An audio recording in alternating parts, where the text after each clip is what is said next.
Live. Hello, everybody. Thank you for tuning in to another episode of Daily S&M with Rory Sauter and Greg Merck. It is great to be back with all of you. It has been a while.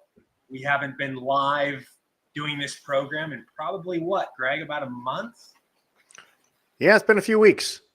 Yeah, I'm glad you and I are back together making this happen. We are ready. We are rolling. We are rocking.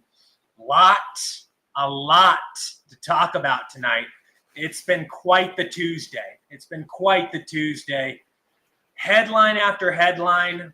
Where do we start? Well, I tell you, we could start with our commander-in-chief and how I think the walls are starting to close in on him. Now, I don't know what will become of it in the impeachment process, but I think it's becoming clear to the millions in America who have blinders on their eyes that just didn't want to believe the truth, that we have all known about Hunter Biden and Joe Biden and their cabal and their long history of using their position of power to ingratiate themselves. But it's becoming clearly obvious to everybody in this country that not only did Joe Biden know what his son was doing, but he profited from it in a very huge way. Yeah, and do we actually think there could be real justice? Do we actually think there could be prosecutions? And not petty ones. I want legitimate prosecutions, like big, hefty prosecutions. We all know that they're talking about charging Hunter with small, minor crimes, but that doesn't do it for us. We want, like I said, full-on justice. Yeah, well, sadly and unfortunately, they are nothing like us. They don't get the same justice that we get. So the answer to that is my expectation is no, that nothing substantial will become of it. But I do think that it will have a political impact on Joe Biden, or at least it certainly should, because I think there's going to just be no doubt. Once these things start to become more public record, more, from the classified rooms to the public and the testimonies, there's going to be no doubt in anybody's mind, except for the far left, the demagogues who just refuse to acknowledge the truth, and they'll demagogue the issue. But to the rest of the American people, they're going to see it, the smoking gun. There are multiple smoking guns there. And I just don't think there's going to be any doubt in anybody's mind that Joe Biden profited off of his position and for years. And you know what? You know who else is? And while we're indicting Joe Biden, we have to indict Barack Obama because this all happened, much of it right under his nose. And the Clintons are some of the most egregious violators of ethics when they have profited tens of millions of dollars over the years through the Clinton Foundation. Will any of them get justice? No, certainly not the justice that you and I get, but I think there will be a political price to pay. So you don't see this as political theater like many do. You don't see this as another distraction from a lot of the big problems going on with the wars, with the economy. Well, we've got everything bad going on right now, but I don't see this as political theater. This is just legitimate. These are legitimate investigations because you take any one of these things. I mean, even the gun charge. You and I are going to jail. What they're investigating. Long time. Yeah. So I mean, political theater. If there's ever been a reason to impeach somebody, Joe Biden has demonstrated it 100%. I don't think we've ever had more of a reason, not even close to more of a reason to impeach the president, and on many levels. Not only that, how he compromised himself to our enemies and really accepting bribes, but look at his complete. Well, I won't say mismanagement of the southern border because that is his management. He is intentionally undermining the national security of this country by not securing the southern border, and that alone is an impeachable offense. Yeah, and isn't it fascinating? And it's obviously troubling, but it makes sense. We don't think it's fair, but we can understand how this system.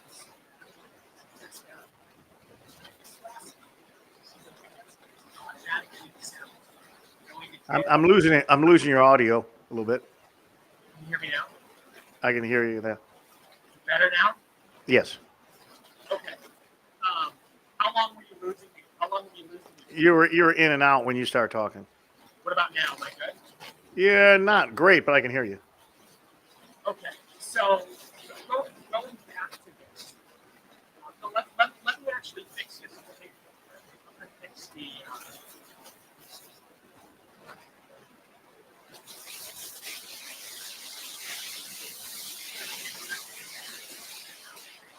Yeah, I'm getting a lot of us garbled.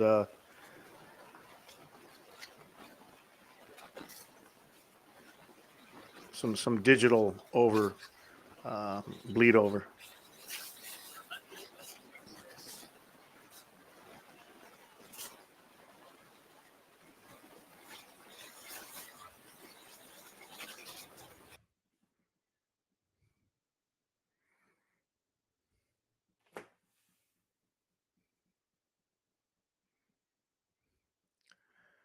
Looks like Rory's having some technical difficulty. We're gonna get right back here in a couple of seconds as he comes on. What about now? Am I good? That's a lot better. Yeah. Okay, perfect. So as I was saying, isn't it fascinating? Isn't it mind-blowing how these presidents can get away with not going to jail? They're automatically exempt. You know, I mean, it is mind-blowing in a way, but it's also not, because, you know, we can see how this type of royalty, when you get to this type of level, there's nothing that can hurt you. But it still is not fair. I mean, it's still not fair. They're still human like us. They still live in the same country we do. Well, I think it also often we look at it, in reverse. We look at somebody who's here and how does he get away from all this? And the truth is, that's how they get to be into these positions. There are certain people throughout history that have gotten away with things, and they start. And I look at our own congressman, how when people, maybe they come from families. Look at the Kennedy families, corrupt families, and here the Gates families. When the families are corrupt and they shield the children, and then the children become the next generation of political leaders, and they're more and more insulated, and the more they become insulated and in that bubble of their own system, the two-tier justice system that they rail against, the very two-tier justice system that they benefit from their entire lives. The reason why they make it to the top to where they're at, these the kind of people whose integrity has been compromised their whole life, is because they were able to avoid, and that's why there may be millions, at least tens of thousands of one-time politicians that never made it to the top because they got cut at the knees many years before. But you kind of develop this aura of invincibility the more you're able to get away with murder, so to speak. And before you know it, you're 10, 20, 30 years into this political system in America.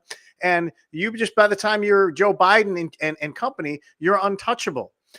And some people just are kind of made men, like Barack Obama. He didn't spend decades in the system, but he was a made man from his days back at Harvard. I think that there were a group of people that latched on to Barack Obama and pushed him to the position. So he had this massive network of very deeply connected people that shield the people from the truth of who Barack Obama was.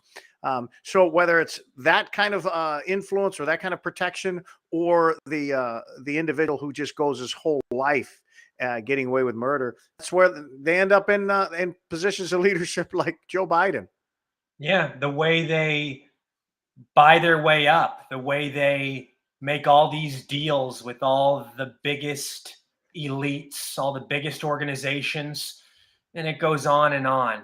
And the Clintons are the same way. I mean, Hillary Clinton and Bill Clinton back in Arkansas, I mean, they got away with murder. They constantly involved. There are multiple scandals that they're involved with. They avoided justice then. And when you avoid, it's kind of like, you get this, you become more powerful when you beat the rap, so to speak. You become more powerful, and then your indiscretions are even greater. And when you get away with them, then you become even more powerful. And then you become this political monstrosity, too many of them, that we see in Washington. And nothing ever happens to them because they've already fought those battles when they could have been jailed, 40 years ago when Biden could have been jailed for whatever he would have done.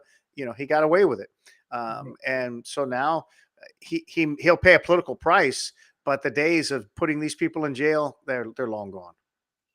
No, I agree. How's my audio? Good? Good. Okay. In regards to Trump, they fear him. And it's kind of like the same thing that we heard back in 2016. Everybody beats Biden but Trump. Everybody can beat Biden but Trump. And the fact of the matter is Trump was the only person that could beat Hillary Clinton, or it was everyone can beat Hillary but Trump. And the fact is the opposite was true. And they're starting to say the same thing now. All these people, everybody beats Joe Biden except Donald Trump. And I think it's just the opposite. I don't think a Nikki Haley can beat Joe Biden. Ron DeSantis, perhaps, maybe, but I don't think that's going to be Biden either. I don't know how he makes it to past the convention, but maybe he does. But they're definitely fearing Donald Trump. Did you hear Newsom say last week in the debates with DeSantis, Ron, there's something you and I actually do have in common standing up here tonight. Neither of us are going to be the nominee for our own party in 2024. So I still don't buy it, though. I still think Newsom will get in there. Your thoughts? Yeah, he has everything to gain and nothing to lose from that shot. I mean, if it turns out that they draft him at the convention, he doesn't have to, he's not going to answer for that. That's not going to be a handicap for him in the election. Well, you said you weren't going to be none of that matters for him. So that was an easy kind of punch for him to show that, DeSantis, you're basically calling DeSantis a failure. You're not going to get the nomination. And he could kind of show himself that way. Look, I'm not seeking it, but you are. So you're kind of failing. I'm not failure because I'm not trying to be. So it was kind of an easy dig for him. He's got everything to gain, nothing to lose by that.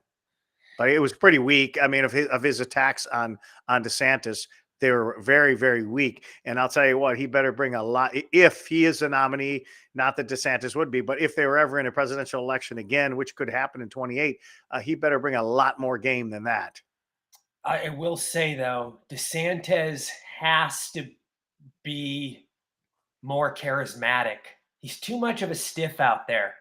I mean, he does have great policies, but he has to get more of a personality. You know that. Yeah, I don't think that happens. He doesn't have that Trump charisma. He doesn't have that sort of wooing factor where you can, get everybody, really just rooting for you, filling up a huge rally, a stadium, and Newsom even has much more of a personality, much more style, is much more slick, charismatic than DeSantis. You've even said that. Yeah, well, yeah, but sure, but where DeSantis makes up, and that goes a long way with the times we're living in. If you can speak well, if you have that charisma, if you have that wooing mentality that you can really light up the room wherever but you take walk. a person, but you take the the people that are kind of maybe undecided, and DeSantis is to me much more likable. Newsom's a douche, man. He's very easy to dislike. His arrogance is condescending. It turns people off. It's good at first when you have it.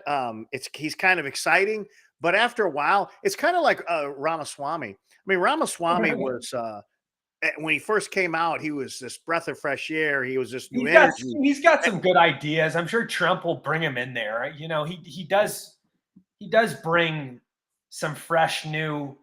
Right. But after a while, he became unlikable. Right. He's just too much of him.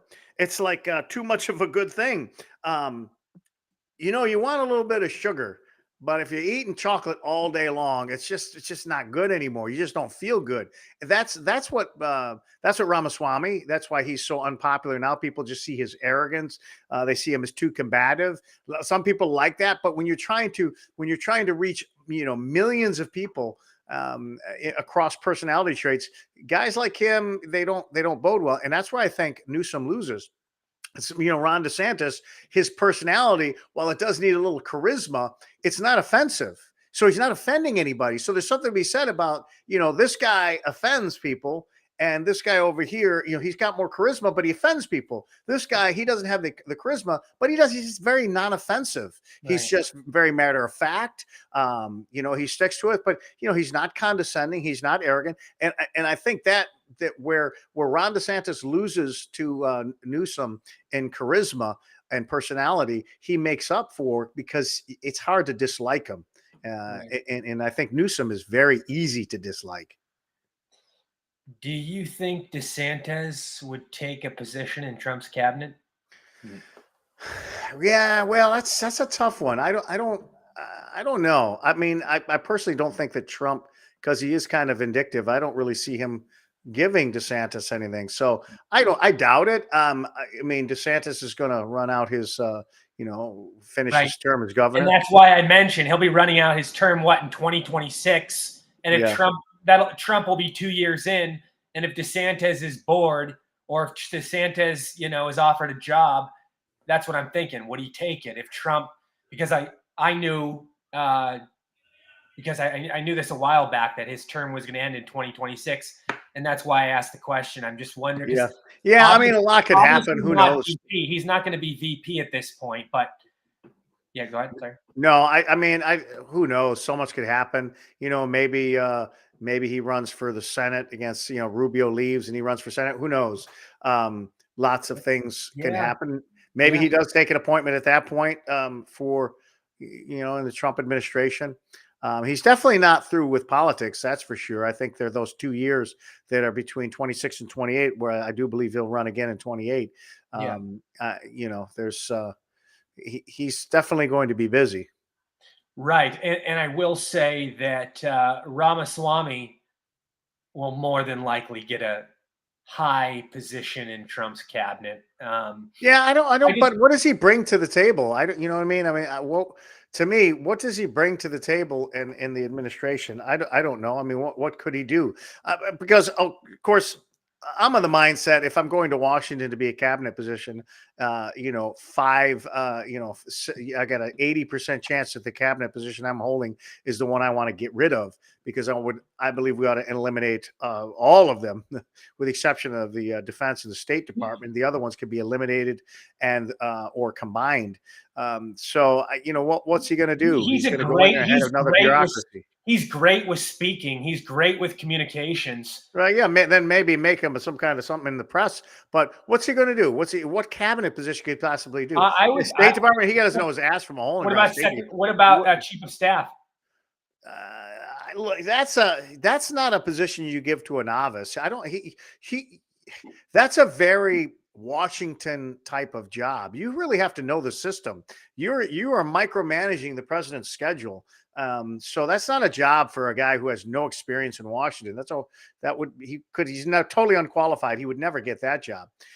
Only the maybe in something in press, but I just don't really see him wanting anything, and I don't really see him qualified to do anything. And what's he going to do? What about communications director? What about communications director? What is he? Why would he want that? I mean, go to Washington and make tens of dollars when he can make millions of dollars, in the private sector. I mean, you couldn't see him as Secretary of State. Oh, hell no. He doesn't know dog feces about international relations, foreign policy, geopolitical situation. He is horribly, horribly inexperienced, incompetent. He would make horrible decisions. He does not grasp the world that we live in. And really, frankly, I think that there's so many way, way, way better people for that job. And, I think that job really almost requires that somebody have been in the military. I think should be a huge prerequisite for the Secretary of State. Look, I think one of the best secretaries of state in my lifetime was Mike Pompeo. And it would not surprise me if Trump would ask him to come back as a Secretary of State. No, he bashed Trump, though. I don't think they're on good terms. I don't say he bashed Trump. I don't think. Oh, no, there were a few, if I recall correctly, there were a few times where he went on CBS and CNN and didn't. While he was Secretary of State? Yeah, Mike Pompeo after Trump was out of office. When but I don't. You listen to him now, and he's definitely not. He doesn't attack Trump in any way. I don't think he's alienating himself. He's what I was Mike really. Pence. You know what I was really surprised by is But Ben. and oh, by the way, let me finish. They wanted him to run for president, and he flat out. We talked about loyalty. He flat out, no, he's not going to run for president. I guarantee you, he's going to support Donald Trump, but he would not run for president. Was it loyalty, or do you just think he knew he couldn't win? Well, I mean, I think it's a combination too. Like, well, okay, he was part of this administration. I just don't think he has the character to come out there and say, "Yeah, I worked for President Trump all these years." CIA and the Secretary of State, and now I'm out, or I'm gonna run. I'm not part. I just think it's not his personality and his character. Right. He was part of it. Now he's not going to run against it. Right. And we've already been talking about you and I earlier on the phone today. We talked about the whole Tucker Carlson possibly being Trump's vice president, and I want to get more into that. But I heard another one that surprised me: Ben Carson. I think that's a horrible choice. I think that's probably the worst choice. I mean, I love Ben Carson. Don't get me wrong. Seems like a very genuine, down to earth man. No personality, though. Kind of disappeared during the administration. Doesn't really have. Yeah, I don't see it. I don't see him as somebody that would fit as a vice president. I think Maybe bring him back for a cabinet position, sure, because he's a good guy. He means well. He works hard, but not vice president. That's dumb. No, I don't really see him bringing much. But then again, I mean, realistically, what does the vice president do on a ticket? Right, but it matters. I mean, it matters. It matters. Nah, I don't know. I don't think it makes a difference. No, we've seen, because I believe that there have been a lot of nominees that have picked horrible. I don't know any president or presidential candidate who lost because of his vice president. I mean, even going back to John McCain. I don't think Sarah Palin, in my opinion, the only reason why I liked John McCain was because of Sarah Palin. Yeah, but there'll be those people say she was terrible, but McCain was terrible. McCain was terrible. Yeah. Don't go blaming Sarah Palin on that. That was McCain, McCain. Well, for that, but Merck, for that time, was he horrible, or that's? Oh no, he's always been horrible. He was a jackass, and I'll tell you, I know people who they talk about him in his his military career when he was a squadron commander, that he was he was a typical ass clown when he was in the Navy. So I never really had a lot of respect for McCain.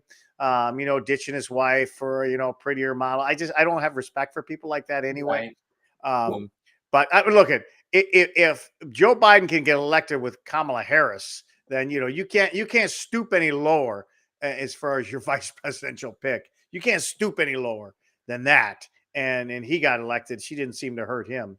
Now when it comes to reelection, maybe. I mean, when you look at it right now, I think that Kamala Harris hurts. But when you're talking about a non-incumbent coming to the race, like Trump is not an incumbent. He's going to come with a fresh face. I don't think that someone's going to hurt him per se. I just think pandering to the black vote with Ben Carson, he could do better. I mean, hell, he could get a Tim Scott if he wants to get the black vote. Right. I don't think Tim Scott's the best choice either. No. Even though I like Tim Scott, I got nothing against Tim Scott. Nothing against him. Going back to John McCain though. In 2008, was it hard for you to vote for him? I mean, no, because I despise Barack Obama and any Democrat. But so even then, though, you knew he was an asshole, McCain. Oh yeah. I've never. Because there were a lot of people. There were a lot of people that didn't see. He was. A lot of people didn't see. I feel like a lot of people didn't see his true colors until maybe 2012 and on. I would say it was a couple of years after he ran for president. But when he was running for president, a lot of people were fooled. Go ahead. Sorry. Well, I mean, he refused to go after Barack Obama, really take the gloves off. He thought he could take this moral high ground. He foolishly suspends his campaign during the crash to go back to Washington. To do what? To do what? Spend more hundreds of billions of dollars of taxpayers' money to solve a problem that you created? So I mean, he was not a winner to me. He was never a winner, and he proved himself that to me throughout his whole career, and definitely when Trump was president, he was a complete loser. Yeah, that whole he was not going to go after Obama. He just thought it was that's beneath him. He tried to take that moral high ground. And when it comes to politics, as my dad used to say, there lies an honest fighter. So you better get dirty, man, because that guy's not going to take it easy on you. So he was weak. He was just weak. He was physically weak. He was emotionally weak. He was spiritually weak, and he's mentally weak. No, I hear you. No, I agree. I want to go back to the whole Tucker Carlson thing, though. I think that would be Trump's greatest choice. I think it would be one of Trump's best decisions he's ever made. There's nobody like Tucker, and Tucker has exposed every problem in our country. And I know very well that he would definitely, take all his knowledge and take everything he's learned and go into Washington and be a big part of the change and really fix things for the better. I believe that. And I believe Trump would listen to him on a lot of policy. And we haven't really seen too many presidents and vice presidents be 50-50, but I think it would be that kind of relationship. I think they would be like 50-50 partners. That's how equal, and that's how much they both would be, putting their attention to all the proper legislation and really coming up with the best ways to. Well, I don't know that Trump really knows much about legislation. He's got his vision of the country, but I do think that and most generally, the vice president has very little to do there, but the senators don't. But I do think that Tucker Carlson has a deeper understanding of the economy and some of these I issues. just think he'll be more involved than any vice president we've probably ever seen. In the legislative part, I think so. And at least I think that Trump would feel comfortable with launching him into Congress and meeting with representatives and senators and to do his bidding for him, because he's very articulate and obviously knows the issues. And I think that Trump would have a lot of trust in him that he was going to that he would do right by Trump. But unfortunately, when it comes to policy, a lot of the mistakes Trump had is because he doesn't have a solid core foundation and understanding these issues. So he relied on the people around him, and they led him astray. Go back to the healthcare, Obamacare. He rightly ran on getting rid of Obamacare. And when he came into office, he allowed, rather than having the plan in place, and this is where we're going to go, he allowed the people around him to say, hey, we're not going to get rid of it. We're just going to replace it with something, different, like an Obamacare 2.0. And that failed miserably. And when that failed, then he tried to go back again and then get rid of Obamacare. And if you can't replace it, you're certainly not going to get rid of it. You should have led with get rid of it. And then if that fails, then maybe you try to do a compromise, but you don't go to the compromise first and then go for the nuclear option second. You know what I'm saying? That's you go for, hey, let's get rid of it. If we can't get rid of it, well, then let's see what we can do to make it a little bit better. So all of that was a huge, huge blunder and mistake. And he's not like he got much help from Congress either, whether it's the Senate, McCain, and even McConnell. The House was with him, but the Senate obviously was not. But again, because he didn't have like this core, he just knew what the hot button issues were. It was the border, it was healthcare, it was Obamacare. He knew what the hot button issues were. He ran on them, and that's right. But you have to know more than just the headlines. You got to really know the details. And, clearly he's not has these, fiscal conservative convictions, because, this is a guy who was writing checks like, throwing money out of helicopters and spending money like a drunken sailor. So, all of that was out the window beyond what he campaigned on. And then the Federal Reserve, they're fake interest rates. Well, then he's president and he wants negative interest rates, so none of this stuff is Tucker Carlson. I mean, Tucker Carlson, what he speaks of, he believes in his heart as his core values. And I think that's what would make the difference. Do you think Trump has learned his lesson this time around, not to print excessive amounts of money, not to ask for interest rates being around -0, not for passing all these bipartisan spending bills, not for raising the debt more than Obama, not for cooperating with I'd like to say he's learned his lesson, and he's Operation Warp Speed. We can go on and on. All these bureaucrats that he had to fire and continue. I'd like to think that all those mistakes he made were because he was worried about reelection, and Right. since he's not worried about reelection, he would govern a lot more fiscally conservatively. But then again, there's the other aspect of to do the austerity, to implement the austerity that is necessary. It's critical. If we don't do it, America is finished for sure. But to do that, you're going to make a lot of enemies, and a lot of people are going to hate you.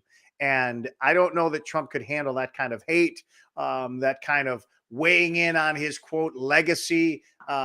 Even though, who cares about your legacy? Maybe they're not going to like you 10 years from now, but 30 years from now and 50 years from now, they're going to thank God for you because you will have saved the republic.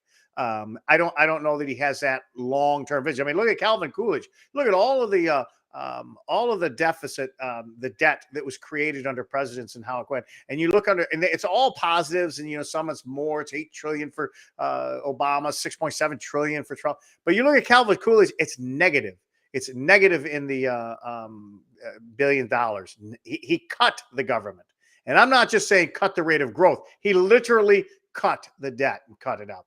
So, and when you look back at that, all these years later, and you see he was the one, shining hope in our history. And that could be Trump if he does the right things. I just don't know if he has that long-term view, that long horizon to say that, they're going to hate me for the next 10 years. But beyond that, they're going to love me and thank me because I saved the republic. Because if he doesn't do these things, and I'm talking about even what Nikki Haley's saying, how we have to address Social Security. If we don't do that, the country's finished. We can't do it. We cannot be. We're 33.9 trillion. Before Christmas, we're going to be 34 trillion. Now you think about that. That's 90 days. We went from 33 trillion to 34 trillion. That's 90 days. That's just 3 months. So what is that? $4 trillion in a year? Is that what we're adding? Because we can talk about deficit spending, but you really got to look at the debt. What is the debt growing? So the debt is growing trillions, not at 1.9 trillion. The debt grew, or 1.8 trillion. Like they said, we ran a $1.8 trillion deficit. No, the debt grew 2.1 trillion. So it's not a 1.8, it's 2.1. Well, if we added $1 trillion in 90 days, in 3 months, that's $4 trillion in the year, keeping up this pace. Are we going to run a $4 trillion deficit? It's possible. So we had better do something about government spending. And that means reforming entitlements, and that means austerity. And if we're not willing to accept that, then you know what? Just kiss the country goodbye. We're finished. Just settle for the fact that in 10 years, there's going to be a glorious reset that is going to undermine the way of life for 330 million Americans. And we're going to suffer a decrease in lifestyle such as we have never known before in the history of this country, and for the first time in the history of this country. And I think they said by 2030, we'll be in 50 trillion debt. Is that about right? Sound about right? That's what I've said. I've said that by 2030, I expect we'll be $50 trillion in debt. It's very possible. Yeah. And likely more.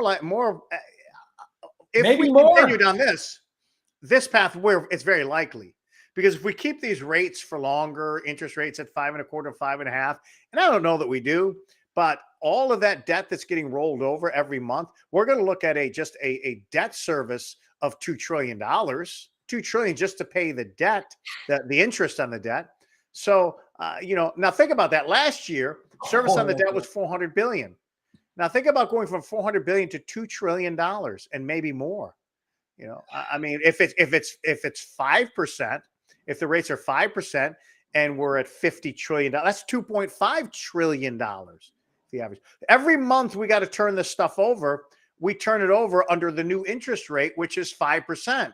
When rates years past were, 0 and 2%, for 30-year bonds. Now all these new bonds that we're turning over, just look at the interest rates on the bonds. The 2 years, of course, they're coming way down.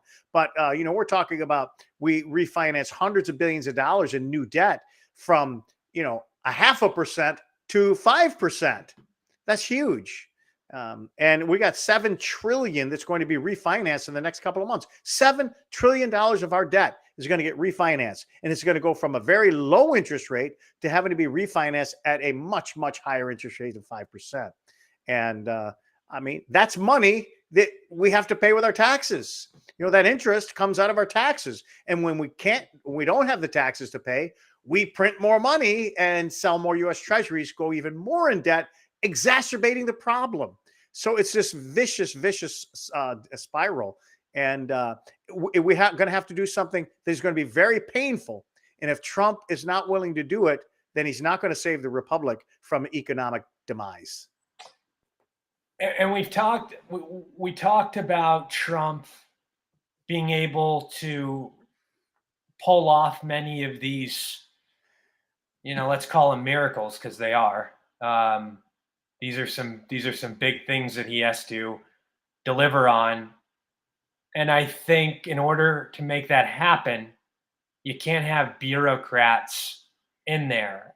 Is there a way that Trump can, and I don't know if I had this conversation with you on the phone, but I might have. Is there any way that Trump could bring in just all outsiders? Or do you think he has to have a few bureaucrats because that comes with the nature of the business of being in office? How do you? Yeah, I don't think an outsider guarantees success anymore than an insider guarantees failure. I just think he's got to get the right people with core values. I mean, I think of people like Ted Cruz, who I believe really has core values. I mean, Congressman Massey. I mean, this is a guy who has incredible core values. Yep. There are some people in Washington. Rand Paul. This is a guy who really, really is a believer. And there are some smart people, some economic geniuses. I mean, he brought in some great guys outside. He brought in Larry Kudlow. He brought in Steve Moore. I mean, these are great minds. Unfortunately, if Donald Trump is not the leader, if he's not providing the moral framework and the leadership and the guide, these people, you're talking about Larry Kudlow, who's an extreme conservative, fiscal conservative, smart. The guy will tell you about you spending money. The guy who was, 10 years ago, he would tell you, laugh in your face, you talk about tariffs. But then they come and work for the administration. And now, Donald Trump is leading them down a path, and then they become believers and, buying into it hook, line, and sinker. And we saw that in the conservative media. I mean, how is it that guys like Hannity can praise some of the policies of Donald Trump? They were disastrous. And when you're talking about these, if you're really conservative, and I remember how often he would go down the line of how much money Obama was spending. I mean, here's Donald Trump giving away trillions of dollars out of helicopters, and you're not railing against that. You're not saying this is inflationary. This is going to destroy our country in the next few years. I mean, so it has to come from the leadership. Donald Trump can't bring people in to save him. That was what people don't like George W. Bush. But I'll tell you, the great thing about Bush, what made him an extremely effective leader, is George W. Bush knew what he didn't know. He understood that. He brought people in and would listen to them and wanted to be taught and given the real. Now, he was a leader. I think he was a born leader. So he'd make the final decisions. And he definitely had a lot of, core values going in there. But I think he genuinely brought people in that he thought would have the edge, whether it was the intellectual edge, the economic edge, or whatever, so he could listen to. So if Donald Trump is not willing to do that, bring people in that are going to truly solve the problems and allow them to run with it, then he's going to handicap himself, and he'll just show himself with a bunch of Saddam Hussein yes men that are afraid to get fired or attacked. I mean, I saw Larry Kudlow kind of change in a lot of ways when he worked for Trump. Things that he did and supported that he would have never done 5 years ago. Now, let's say in some magical world, and I hope this happens, but I'm not going to hold my breath, and I don't think you are either. let's say Trump does everything accordingly with economics and he saves us. What about when he leaves office? Oftentimes, all the success, that the previous president accomplished and prevailed on gets deleted, and new bills come into place, and we get fucked. Well, that depends on a couple things. Even if it's a Republican, a lot of times, they're compromised. They get these big donors to tell them what to do. I mean, Trump is obviously compromised and has donors, but not to the extent that these other presidents have in the past. Well, I think that really depends on how he goes about accomplishing his success. If he does it via, record executive orders, then they can all go away, especially if a Democrat goes to power, just like last time. But if he governs the nation and inspires Congress, and we get a strong Congress, a Republican Congress that will work with him, real conservatives, not ones that are going to oppose him like John McCain Republicans. But if he passes his agenda legislatively, then you're going to need another legislative procedure to do away with it. But an executive order just takes another signature. It just takes one signature of a new president. But if he does it through the legislative body and legislative process, then he'll secure some changes. And he also has to make them permanent. None of this, they expire, and such and such. You get all these tax credits. They always expire, a day after you leave office. So they need to make permanent tax cuts. They need to get rid of the regulations legislatively, not by executive order, just getting rid of them. And then I think that come, 2028, with American prosperity will be so restored that it'll be like Ronald Reagan and George H.W. Bush is able to ride right in very easily and handily win. So he can do that. But it really depends. Again, it just depends on how he accomplishes his success. Executive order is not going to cut it. I do believe, and I want to hear your thoughts on this, especially if another Republican wins. I think there should be something that a rule or some piece of legislation that goes into place that if the previous president is successful, like Trump, if he is, we see when people sell companies and stuff, they stay on to oversee operations and give advice and make sure that everything is still running accordingly. What about having something like that? Especially if another Republican comes on, I think that'd be fantastic. Well, there's nothing that stops them. There have been presidents that, obviously George W. Bush tapped into his father and would, have communicated with his father. But Democrats do it. I mean, Obama spoke with Clinton. Look, that's always there if they want advice. But it's a new boss has his own agenda, right. And it's also kind of a sign of weakness if you're going to rely on somebody else. People they don't want to show themselves as vulnerable or weak or not having a position. Well, I need to ask this guy, hey, come help me. Look, there's always that phone call that you can make to to kind of get some advice on certain things, bouncing things off. But president, we elect the president. We don't elect the president to keep the last guy in. I mean, imagine if it's a Democrat. Would you want? I mean, we're already pissed off that you got Barack Obama. Look, we have that today. But I mentioned a second ago when I said this that if somebody like Trump is successful and then another Republican wins, like right. Well, I mean, do you like that? Do you like that that Barack Obama's hanging around the White House and all his minions are formulating policy with Biden? Sure. I guess that's a good way of, I mean, you're right. Kind of. And I wouldn't want, look at, do they really want to do that anyway? I mean, do they really think Trump is going to want to hang around? Well, something's going so well and we're at risk of getting it all erased. Well, but that's I the think there should power of be, I public think there should be opinion. a conversation about it. I don't know exactly what the solution or what the answer is, but you know what I'm getting at. Yeah, but we have a system, and we have a system. If that, well, let's say Trump brings us back to, makes America great again, and DeSantis gets elected, and DeSantis is starting to change. Look, Trump is going to go on social media. He's going on television. He's going to say he screwed up everything I did. We need to go back to doing No, but this. what We need to go about back to do that. here's a problem. Like when these presidents implement great policies, I've seen Republican presidents implement fantastic policies that really benefit the American people. And then I've seen another Republican president come along and completely abolish and get rid of that legislation because they have donors and special interest money telling them to. So, do you understand what I'm saying? Like, So for there almost example, should be like a pledge. If a president puts something in place that is benefiting the everyday worker and there's evidence of it, it should not be able to be reversed. If that makes well, any I sense. mean, no, that's not a republic. I mean, elections have consequences. That's what a I get republic it. does. I mean, well, that's always works great. But when I'm it's talking something about you within like. our own party, with that, so we Yeah, don't but I mean, yeah, backstab but each with our other. own party, do you want John McCain? Let me give you an example. Let me give you an example. Trump puts in a phenomenal policy, implements it, and then DeSantis comes along and tries to abolish it and get rid of it.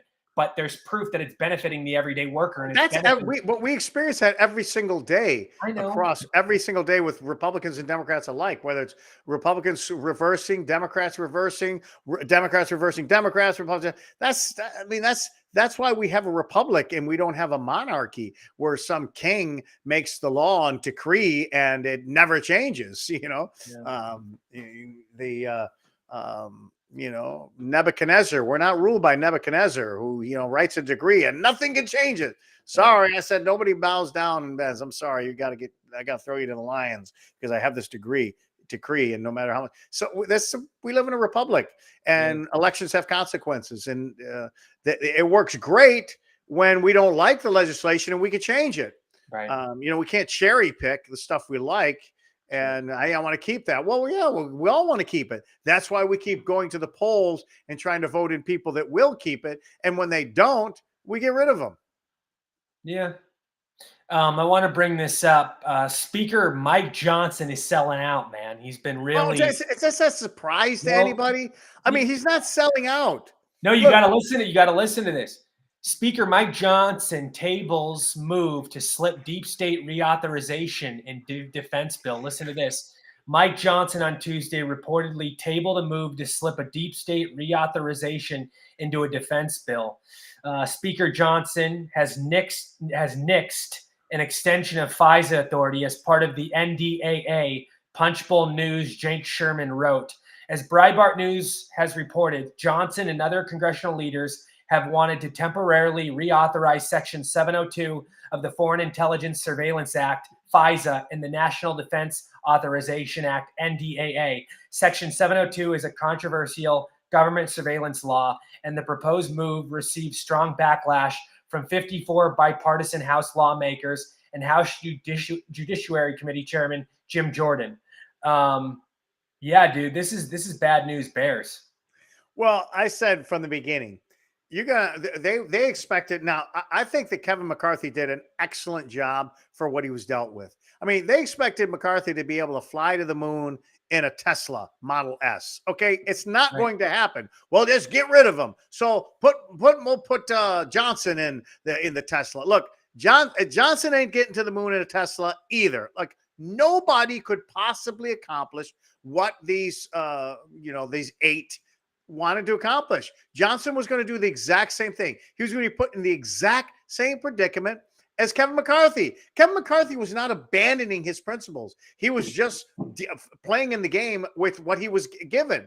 If you're not given the tools, you don't have the numbers and the people, you just cannot accomplish what they wanted him to accomplish. They simply didn't have the numbers. So, look, I like Johnson. I think he's a very highly moral, ethical guy.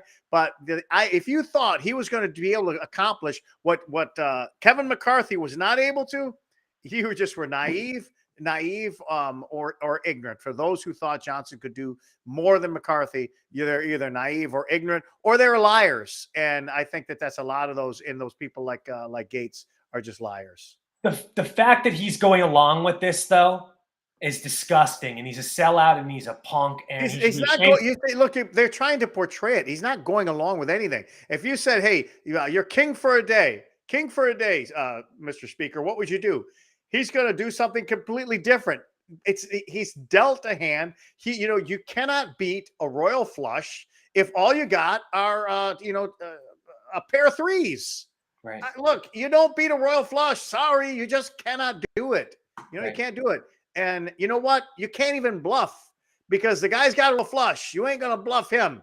He's going all in. I think the expectations are just so high for Johnson.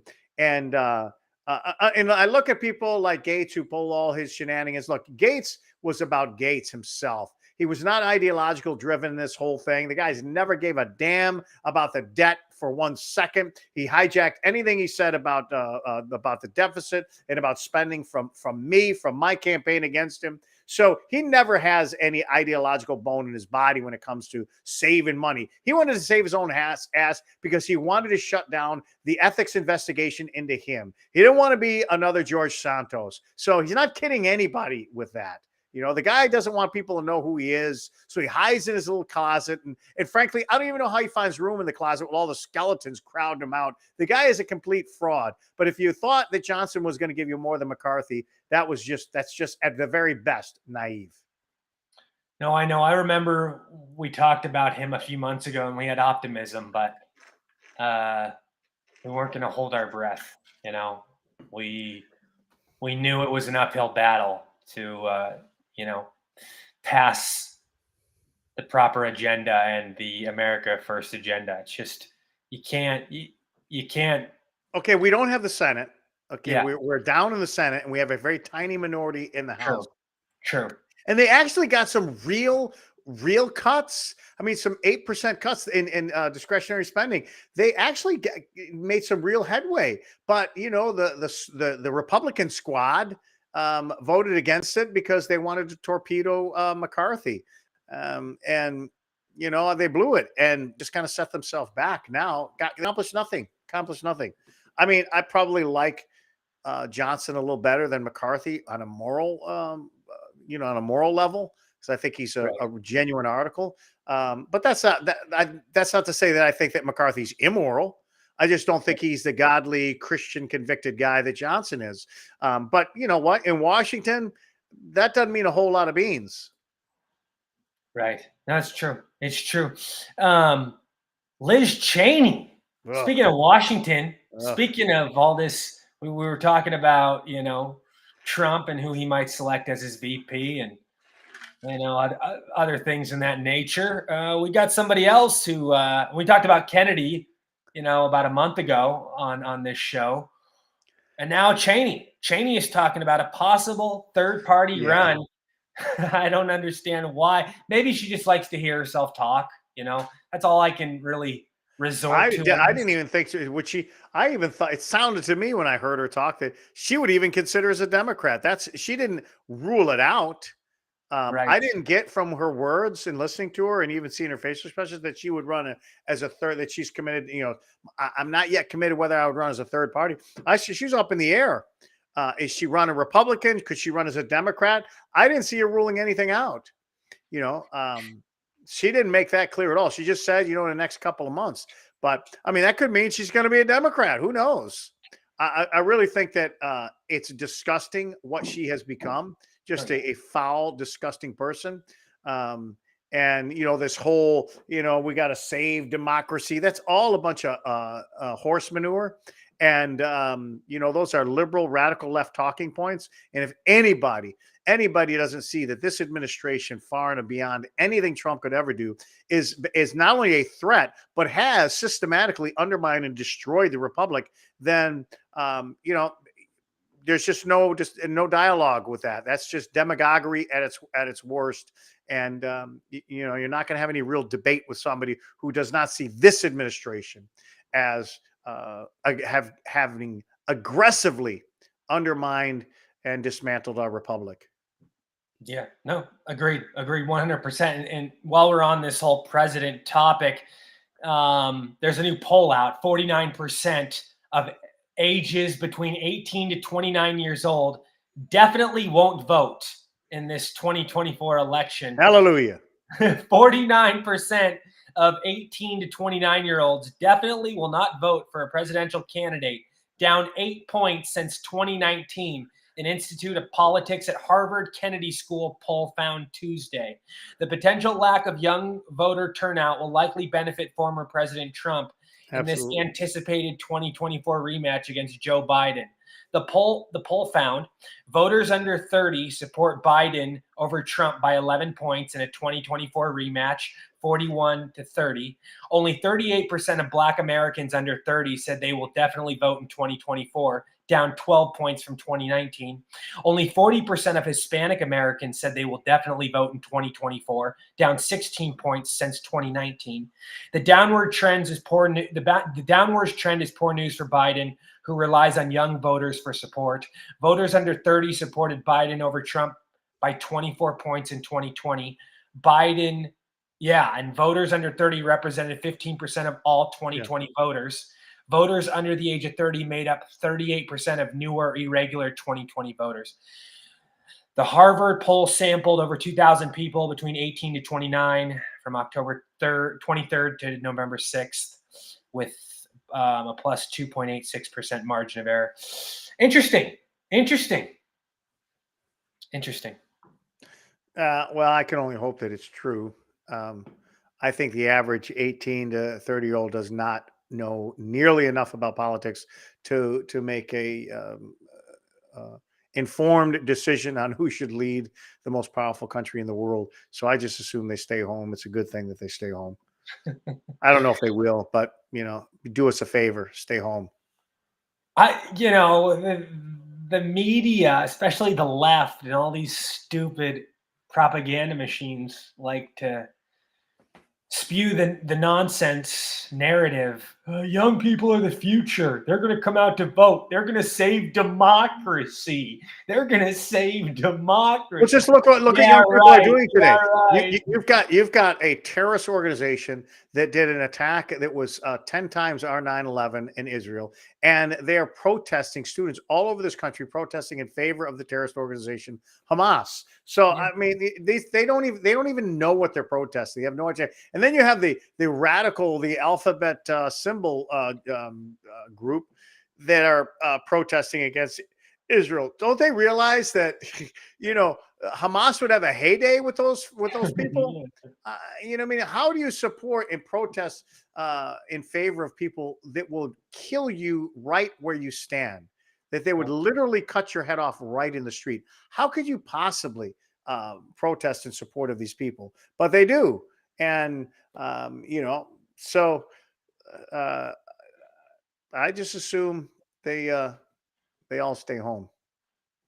Yeah, I mean, this definitely helps Trump. There's no doubt about it. And I want to bring this up.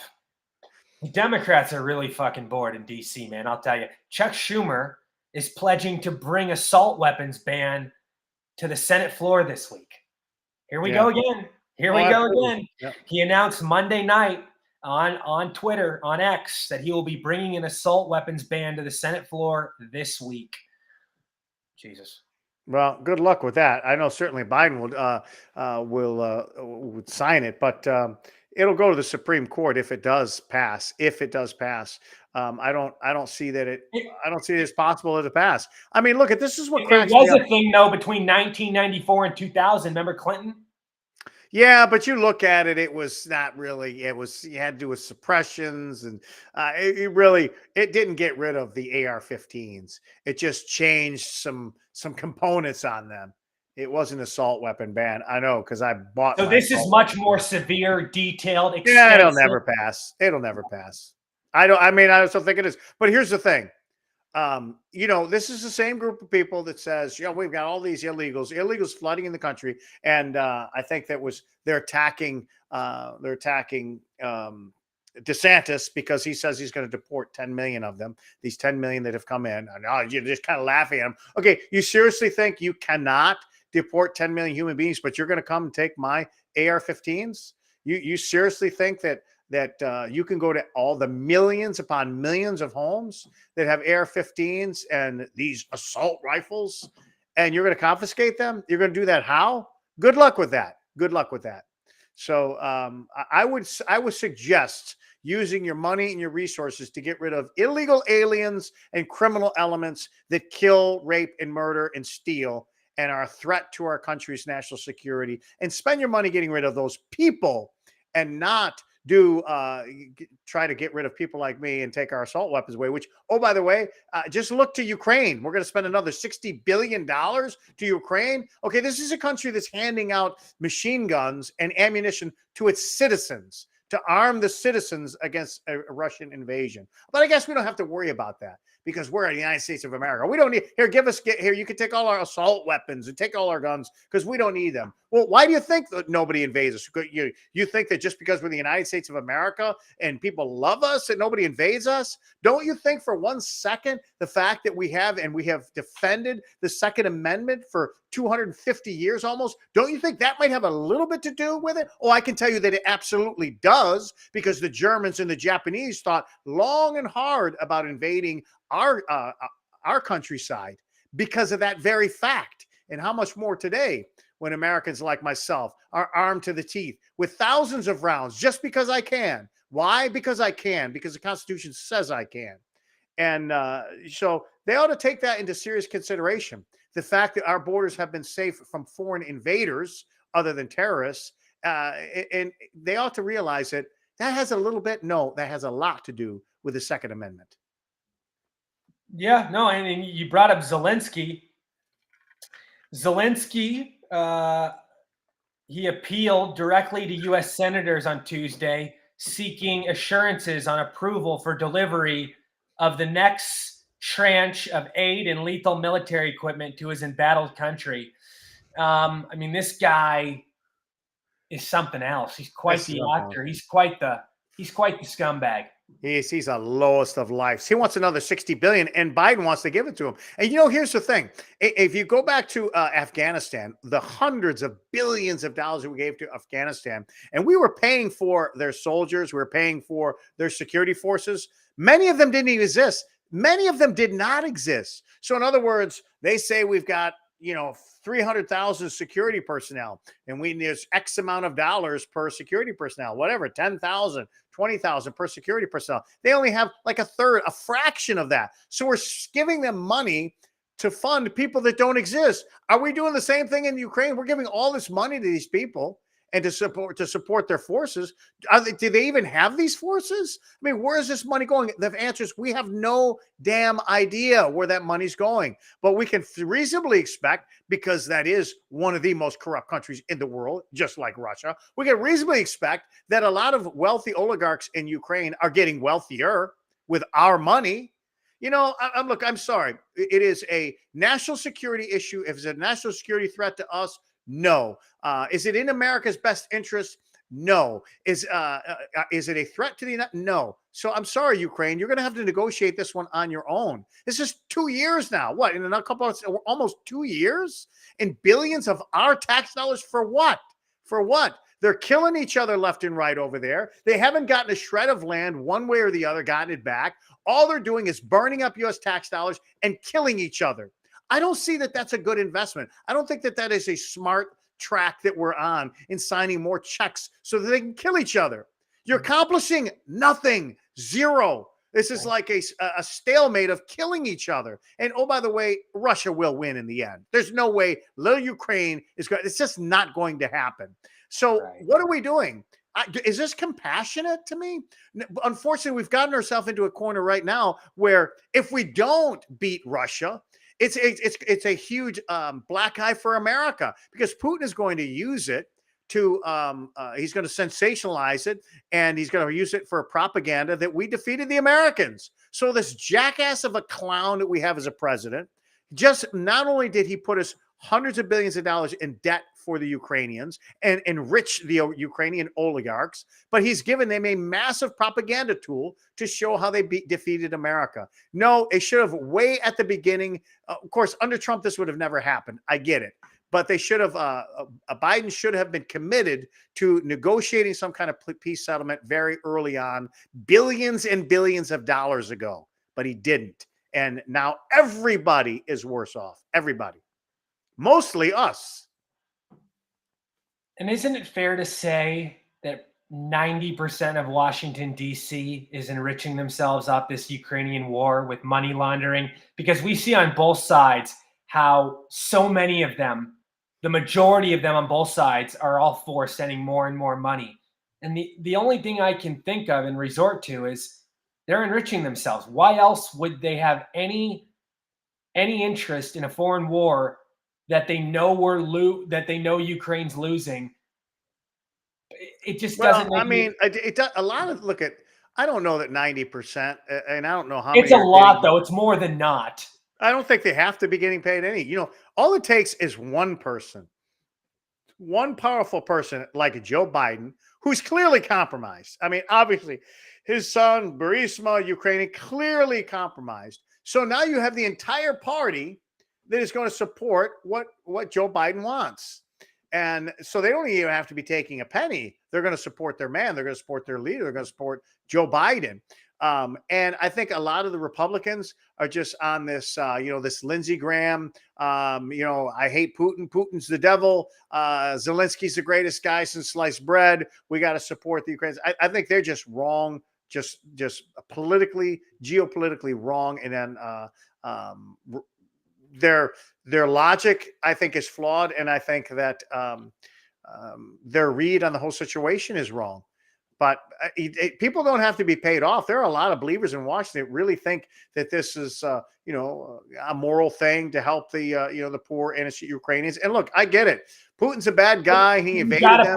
You got to put feelings and facts. Yeah. You got to put the feelings aside and go off of facts. And they don't do that enough. It's like, and we saw this coming. We saw this coming, and like all you we said, had to moral, like they're like in reality, what they believe is not the facts. If they right. Well, it's their morality. Their heart is in the right place. That's not what they're elected to do, and we don't care about their hearts. Yeah, but I mean, but it's their moral. And sometimes their hearts are. If they think it's right, but it's not. It's not a moral decision. I think it's immoral to do what they're doing. But you know what? All we had to do was tell Ukraine, listen, you don't get into NATO. And this whole NATO expansion thing, that's what started this. Putin did not want NATO to become, or Ukraine to become a NATO country. That should have been easy. We could have, done some back channel diplomacy and assured Putin they're not going to come into NATO. That's just not going to happen. They can submit all the applications they want. It's not going to get approved. We're not going to allow it to happen.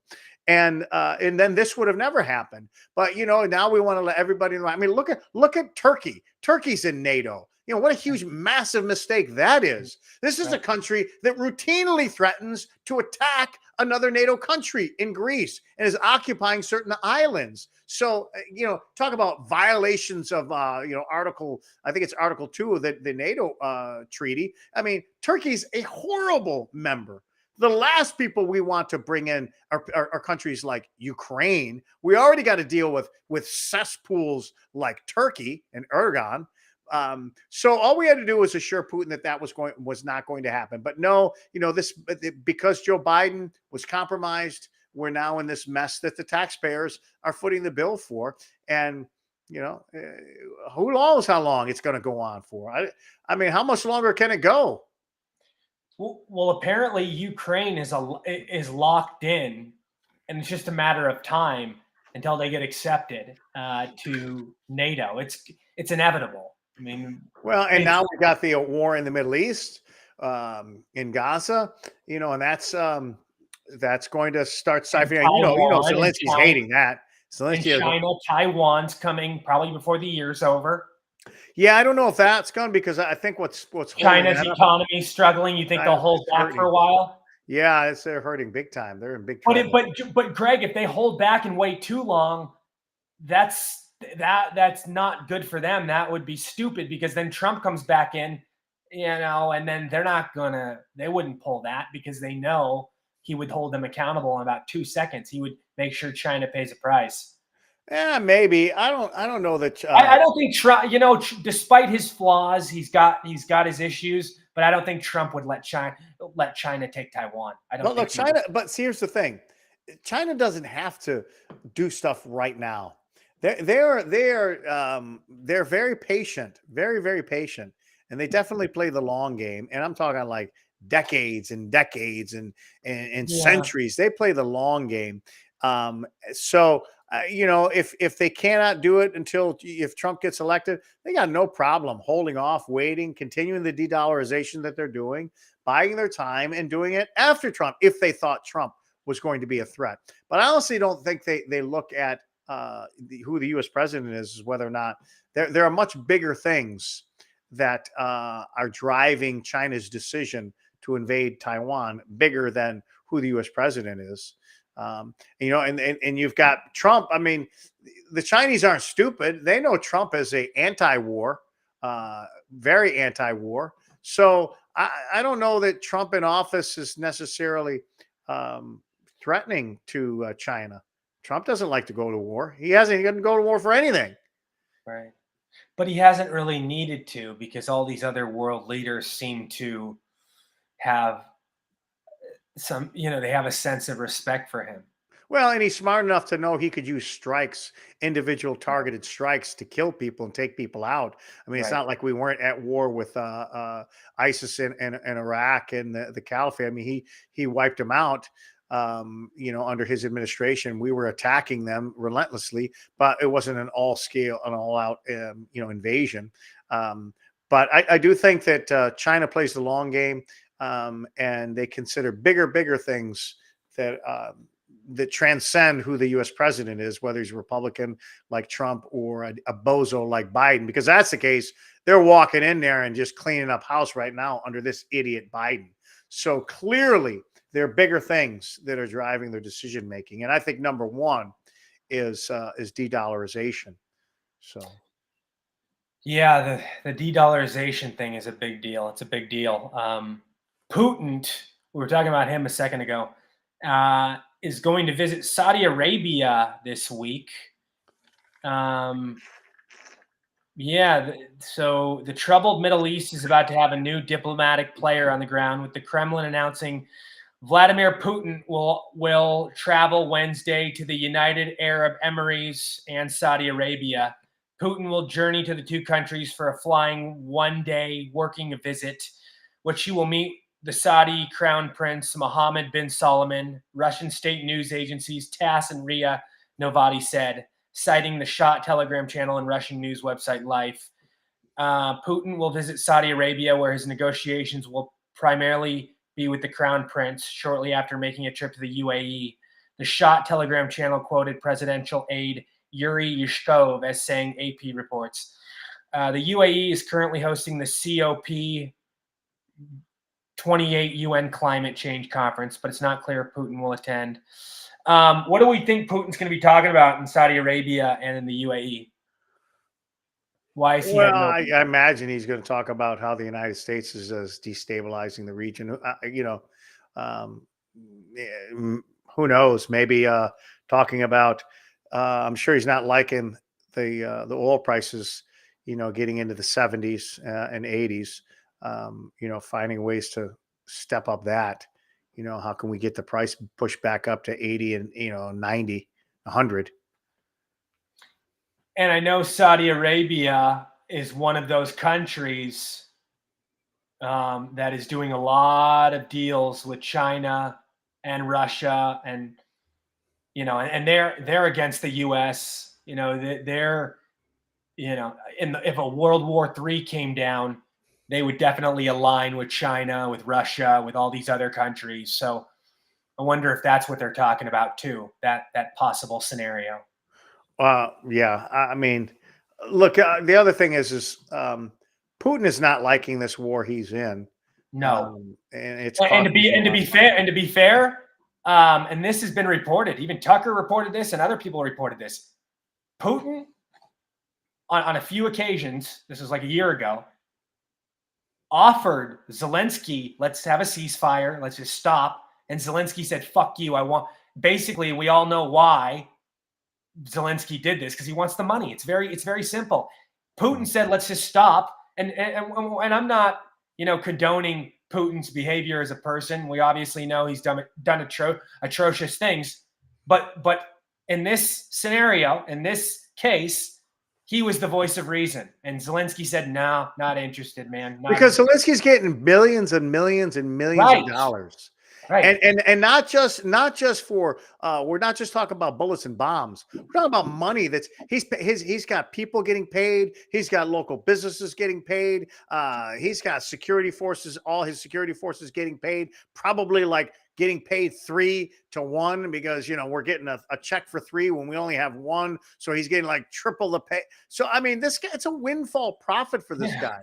We're literally funding and financing his entire government, and it's just disgusting that the people in Washington are so freaking ignorant, stupid that they're allowing this to happen, and it's just wrong. Only a handful of Republicans in Washington have seen the puppet show and are going to say no to it, but unfortunately, I just don't think there's enough of them. No, I hear you. And we were talking about oil and Saudi Arabia. Did you see the new report? Saudi Arabia says absolutely not to fossil fuel phase down demand by climate crazies.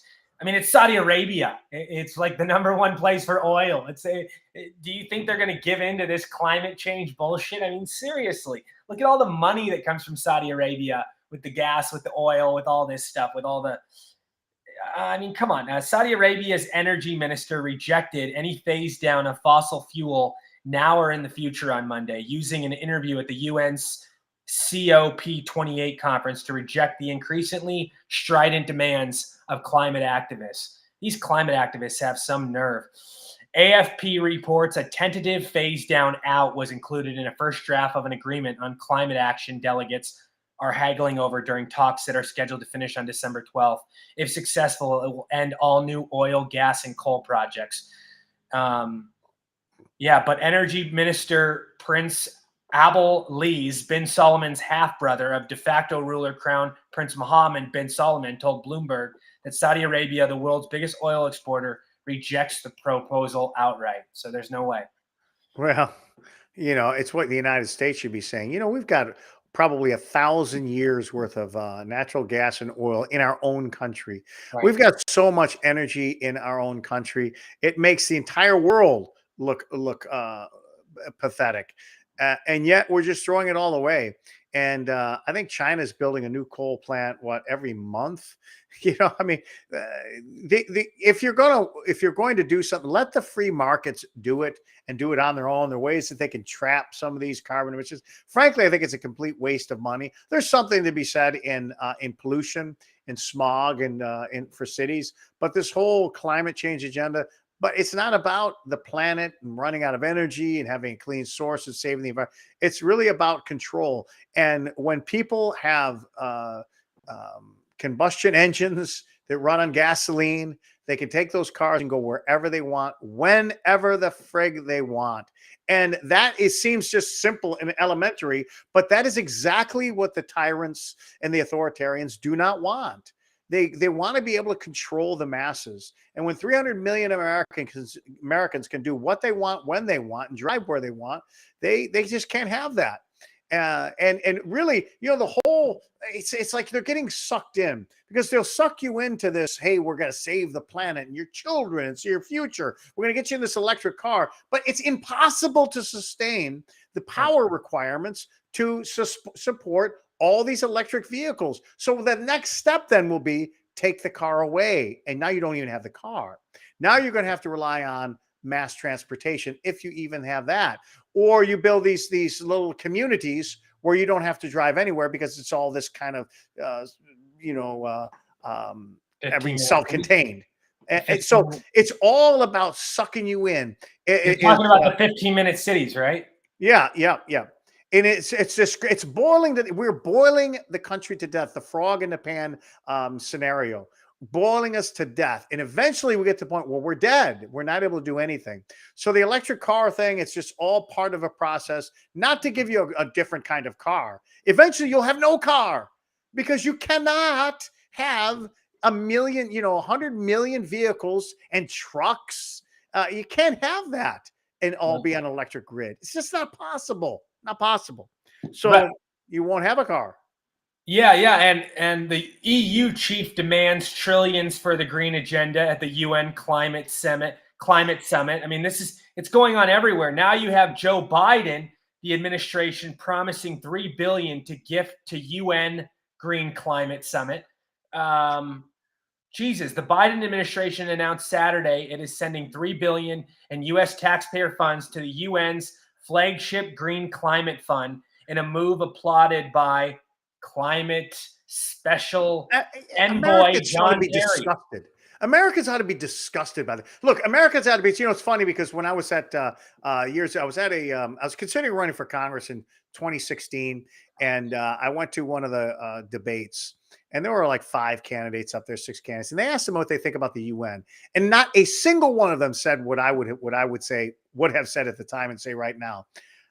The UN needs to be eliminated immediately. We need to just kick the United Nations out of Manhattan. Privatize, take that building and sell it to a company that can make millions of dollars on it. And then every company that pays rent in there will pay taxes, and there'll be massive amounts of revenue to that, pretty much bankrupt city. We need to get rid of it and get out of the United Nations. There's nothing good for America in the United Nations. It is a haven for anti-American sentiment. It is a haven for anti-Israel sentiment. They never promote America's best interest. Quite the exact opposite. They're always promoting things that are antithetical to liberty for the American people. It is the most vile organization that the world has ever known in terms of its attack on America. It's not only passive aggressive attacks on America, but overt attacks on America. It's time we get out of the United Nations, kick them the hell out. It's our building. We own it. Get lost. And not only that, but they come to the United States, these diplomats, year after year after year, and they rack up these bills that they never pay. So they stick the local businesses with the bill, and they got to sit on it and not get paid, whether it's hotels, restaurants, hell, the parking violations, in the millions of dollars every year. We never see any of that money. But you know what? You and I, you park in that no parking in New York, it's $100 ticket, and you had better pay it or your license is going to be gone. But these bozos, they don't care. And they're just riding on American taxpayers. It's time we get out of that organization and kick them the hell out. No, I agree. We should have defunded and got rid of the United Nations a long time ago. We were talking about electric cars. You're gonna find this hysterical.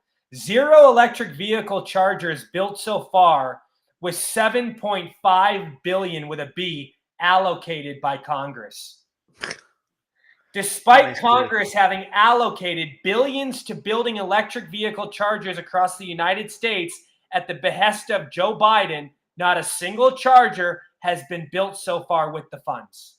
Does anybody think the government does anything right? I mean, look, if the private sector wants to build them, let them build them. I mean, can you imagine, 100 years ago that we're going to build gas stations? The taxpayers were going to go build gas stations? I mean, imagine that. So for the last 100 years, the U.S. government has built. First of all, you know how much a gas station would cost if the government was building it? It'd be a $50 million operation. Private sector can put $2.5 million and have a brand new raceway. Build a Buc-ee's gas station for $5 million. I mean, the government can do nothing right. It always costs them 10 times to do it, and they never do it right, and it's always broken. It's just disgusting. And why are we paying? Why are we paying to build these things anyway? If Elon Musk wants to pay, let them. Let Chevy build them. Let Ford, GM, whomever. Let them build the damn stations, charging stations. Why the hell should taxpayers? Why should I pay? I despise these stupid ass electric vehicles. Why should my tax dollars go to build somebody a charging station? You want to have your stupid faggoty ass vehicle? Then you figure it out. Go pay $750 and get the plug put in your garage and charge it in your own damn garage. Why should I pay for your charging station? Now, are we going to see a time in the future where these electric vehicles will cease to exist? Well, no, they'll cease to exist because nobody, you can't charge them. Only the elites will have them. Right. I mean, look, it's just they want to get it's a ruse, man. It's a bait and switch. They're trying to bait you into getting a car that's friendly for the environment. But like I said, blank is never about blank. It's always about fundamental change, and that fundamental change includes control and wealth redistribution. They don't want you to get an electric car to save the environment. They want you to get you an electric car because eventually you won't be able to charge that electric car, and they'll take it away, and you'll be completely at the control of the government, local government, state governments, federal government. They're not giving you an alternative car. They're taking your vehicle and your ability to transport yourself away eventually.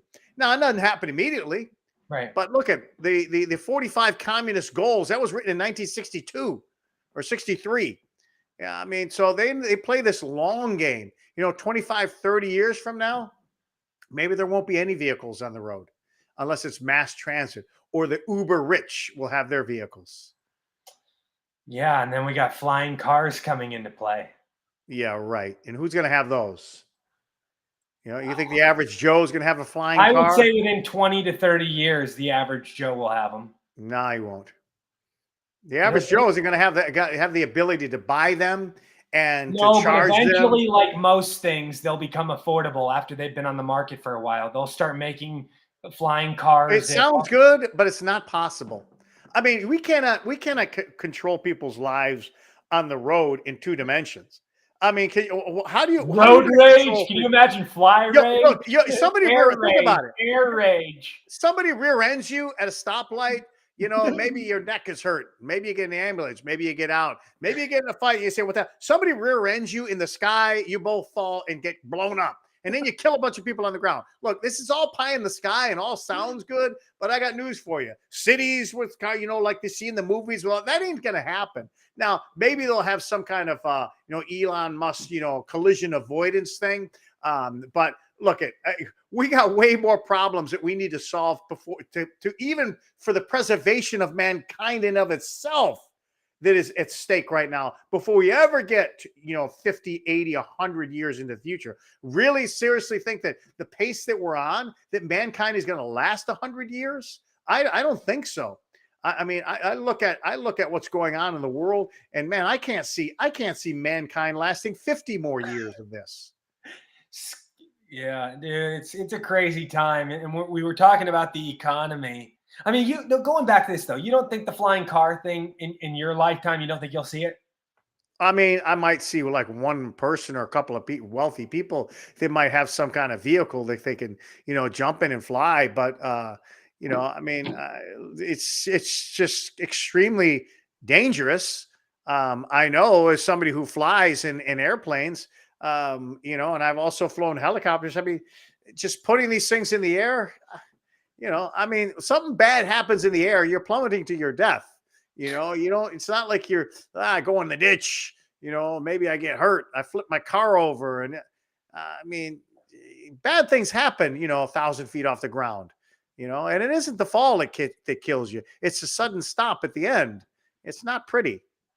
How would they regulate this, and what kind of permits, what kind of licenses? I mean, this is stuff that has to be discussed. Well, anything airborne you'd have to have a FAA. Look at they can't even keep up with UAVs. All these little drones that people have. Right. That is a huge regulation. And 10 years ago, they started, they started this whole thing where the FAA is getting involved. You got to have licenses if you're going to operate these things. It's a whole new thing. So now you're going to put people in these things. You would have to have a incredibly advanced anti-collision system. I mean, think about it. Multi-vehicles in the city, and where you got to come down in between the cities. You can't even imagine. I mean, you've been into Manhattan, you've been in big cities, going in between the buildings and the roads. It's like not a lot of space in there, and you're going to have these vehicles going. I just don't see it happening for 100 years at least. I mean, I don't think mankind lasts that long. What do you think happens to mankind? I think we blow ourselves up and God judges and God comes again and returns. So, I think that we end up in massive amounts of wars and pestilences and disease, and a very large part of the percentage of the population dies. And I think the final battle in the Valley of Megiddo, that's what I think. What will be the main big event that kills us all? Well, it's not a main event. I do believe that in Nuclear the war. second return of Christ that he comes. I think that there'll be a large gathering in the Middle East in the Valley of Megiddo, which they will call as an Armageddon. What they call the Battle of Armageddon is the area's Valley of Megiddo, and I think it's going to be the world's forces against Israel. I think it's going to be a massive. I mean, what we're seeing now is just a prelude. It's just a hint of what is to come for Israel. But at that time, Israel will have no friends. It'll be Israel against the world. And I think that's where they come, and then they'll recognize Jesus as their Messiah, and will usher into a new era. But I don't think that that's very far in the future. I mean, first of all, it is a time and a dispensation that's marked by heavy totalitarianism control. You can't buy or sell without a particular specific mark. And now we look at that right now with the chip technology. Right now, the UN 50 and 5, they want 50 nations in 5 to have a digital identification, which will facilitate not only identification for the person, but be able to facilitate the buying and selling and transfer of data. So they're working on that right now in the United Nations. They want 50 nations in 5 years to have implemented a digital identification. And it will manifest itself most likely in a small chip that will be implanted. That's what they're looking to do right now. It's not sci-fi stuff. It's not conspiracy theorists. This is what is going on right now as we speak, and it's spearheaded by the United Nations. So, I mean, and anybody that reads, the Revelation 13:18, you can't buy or sell without the mark. I mean, we're right there. You can't make this stuff up better and make it fit better. It's the reality. Do you think everything could end with just a nuclear bomb that comes? Not to everything. I think there'll be lots of nuclear bombs, and there'll be millions of. No, but you do think that will be one of the things that ends us and ends this country? Is that what you're kind of hinting at? I think eventually there'll be nuclear bombs, nuclear warfare that will kill tens of millions of people. But that'll only be part of it. You also, I think we have, diseases right now. Just look at the kind of warfare, China and developing this gain of function, the COVID virus. They talk about disease and pestilence. So I think it'll all be part of it. I think you'll also see where waters are polluted, and the sources of water becomes polluted to the point where there'll be mass starvation, dehydration, people dying, not getting clean water. Yeah. Jesus. The whole gamut, you name it, the whole gamut. Disease, bad water, agricultural problems, issues, wars, nuclear war, nuclear holocausts. You name it. It's going to be all culminating. It's going to be chaotic times. Right. No, I hear you.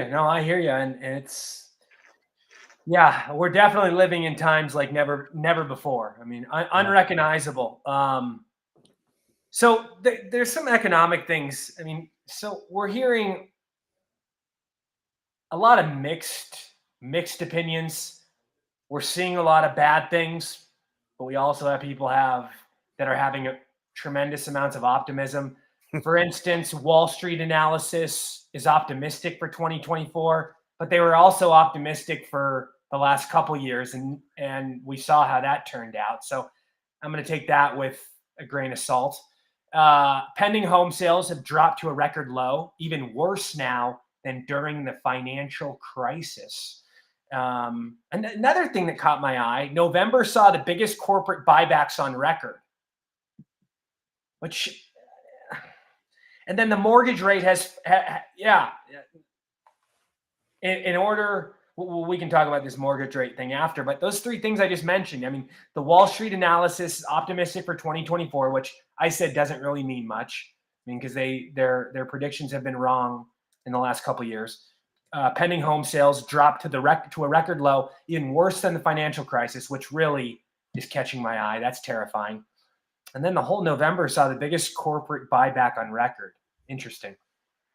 Well, I will say this. First of all, if you remember, probably, I don't know, maybe it was a year ago or less than a year ago, when the interest rates were rising, I've said that the end of the U.S. housing market is going to come when, at the time, they were the interest rates were below 7%. I said when 7% is the support, not the ceiling, but the support. So we broke 7%. We actually broke 8%, but it seems right now that now 7% is the floor. Like it's not going below 7%. I think it hit maybe the average 7.11. 7.2, 7.3. But now we're at that point where 7% is the support. That's the bottom. That's the low end. And we're seeing that the housing market is starting to collapse and crumble. People are not getting out of their houses. They're not selling their house because if they have to buy another one, they're going to have to, get an 8% mortgage on it. They're not going to do that. So they're staying in their houses with 4% and below mortgages and not getting out. So it's cutting the supply of homes out there and people are kind of staying put. And then the people that want to buy can't afford to buy. The price of the house is way up. The insurance of the house is way up. The tax on the house is way up. And then the interest now on the mortgage is way up. So it's just this quadruple whammy and it's crushing the market, crushing the housing market. But exactly what I expected to happen when I said that when rates get to 7% as a support, then it's going to be the beginning of the housing market. But the other thing is the buying back stocks, buying shares. They're doing that to increase their earnings per share, and so that's that's kind of a not necessarily a good thing for the company. It doesn't necessarily mean the company's more profitable. It just means that it helps sometimes when companies feel they're undervalued, they buy their stock back. But now a lot of times they're buying it back even though it's not undervalued. And the optimism is rooted in the expectation that the Federal Reserve is going to start cutting rates. Right. And they just said that it's too premature to be talking about that. That's what Powell said. That's what the Fed Reserve said. Well, yeah, but he has to say that. He has to say that because, part of it is he wants to play both sides. But think about it. This is the same guy who for months said that inflation was transitory, until it hit, 9%. That, inflation is a problem. So I don't think you can't believe anything that comes out of Powell's mouth. I do think that he wants to kind of curb expectations. He doesn't want people to go on this frenzy and then be, what if inflation, ticks up and he has to leave the rates at 5.5, 5.25, 5, or maybe even has to raise another quarter point.